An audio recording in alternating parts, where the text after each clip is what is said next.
غار ثور کے اوپر پہنچے سیدنا ابوبکر الصدیق رضی اللہ عنہ اور آپ صلی اللہ علیہ وسلم،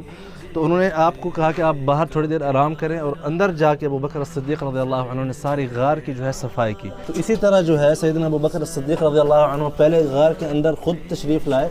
اور جتنے بھی یہاں پہ اس وقت سوراخ بنے ہوئے تھے ان کو جو ہے یہاں پہ انہوں نے اپنے چادر کے ساتھ جو ہے بند کر دیا۔ اس کے بعد آپ صلی اللہ علیہ وسلم، واللہ عالم یہ جگہ بھی ہو سکتی ہے اوپر والی، اور السلام علیکم ورحمۃ اللہ وبرکاتہ۔ ناظرین، آپ سب سے پہلے اس ویڈیو کو مکمل دیکھیے۔ جو سراپا عشق و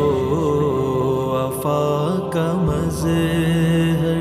آؤ تمہیں دکھائیں ہجرت کا پیارا منظر۔ بسم اللہ الرحمن الرحیم، السلام علیکم ورحمۃ اللہ وبرکاتہ۔ ویلکم ٹو ہجرت کا سفر، جو نیو سیریز ہم 2024 کی بنا رہے ہیں۔ سب سے پہلے درود السلام، اللہم صلی وسلم علی نبینا و حبیبنا محمد و آلہ و صحبہ صلی اللہ علیہ وسلم۔ اس وقت ہم موجود ہیں حضرت خدیجہ رضی اللہ عنہ کے گھر کے سامنے، جہاں سے آپ صلی اللہ علیہ وسلم کا جو اپنا ایکچول ہجرت کا سفر جو ہے فزیکلی شروع ہوا تھا۔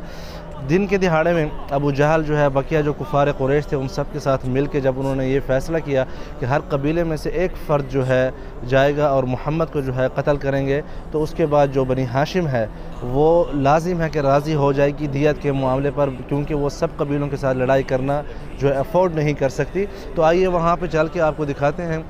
دار سیدہ خدیجہ رضی اللہ عنہ کہاں پہ تھی اور یہاں پہ کیا واقعہ ہوا تھا۔ آؤ تمہیں دکھائیں ہجرت کا پیارا منظر۔ ہجرت کے دن اس طرح دوپہر کے ٹائم پہ بہت سخت گرمی تھی، سپتمبر کا مہینہ تھا۔ آپ صلی اللہ علیہ وسلم جو ہے حضرت ابوبکر الصدیق رضی اللہ عنہ کے گھر تشریف لے گئے، اور وہاں پہ جو ہے آپ نے سارے جو معاملات طے کیے وہ ہم وہیں پہ جا کے انشاءاللہ آپ کو بتائیں گے۔ یہاں پہ جو ہے رات کے ٹائم پہ یہ جو جگہ آپ دیکھ رہے ہیں، یہاں پہ گھر تھا سیدہ خدیجہ رضی اللہ عنہ کا، اور کفار قریش جو ہے انہوں نے آ کے باہر سے جو ہے پہرا دے دیا تھا۔ سب ہر قبیلے میں سے ایک جو طاقتور مطلب ہے کہ لڑاکو تھا نا، بہادر شخص، اس کے ساتھ آپ سب کو وہی تو ہو گئی تھی کہ اس طرح کفار جو ہے باہر کھڑے ہیں، تو آپ نے یہ آیت پڑھتے ہوئے وَجَعَلْنَا مِن بَيْنِ أَيْدِيهِمْ سَدًّا وَمِن خَلْفِهِمْ سَدًّا فَأَغْشَيْنَاهُمْ فَهُمْ لَا يُبْصِرُونَ، وہ پڑھ کے جو ہے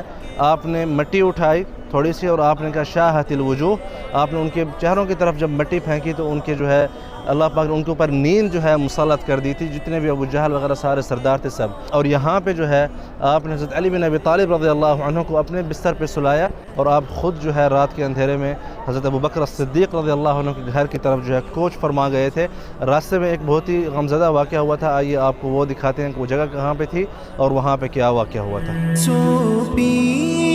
امانتیں اور بستر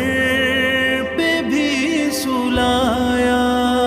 جو سیدنا خدیجہ رضی اللہ عنہ کا جو گھر مبارک ہے، اس کی جو جگہ ہے وہ ہے جب آپ مروہ سے نکلتے ہیں اپنے رائٹ سائڈ پہ مڑتے ہیں تو آپ کو باب بنی شیبہ ملتا ہے۔ اس کے ان دونوں کے سینٹر میں جو ہے ایک تھوڑی سی اونچی سی جو جگہ بنائی ہوئی ہے، یہ ہے سیدنا خدیجہ رضی اللہ عنہ کا گھر، جہاں پہ آپ صلی اللہ علیہ وسلم ہجرت کے سفر کے دن یہاں سے آپ روانہ ہوئے تھے۔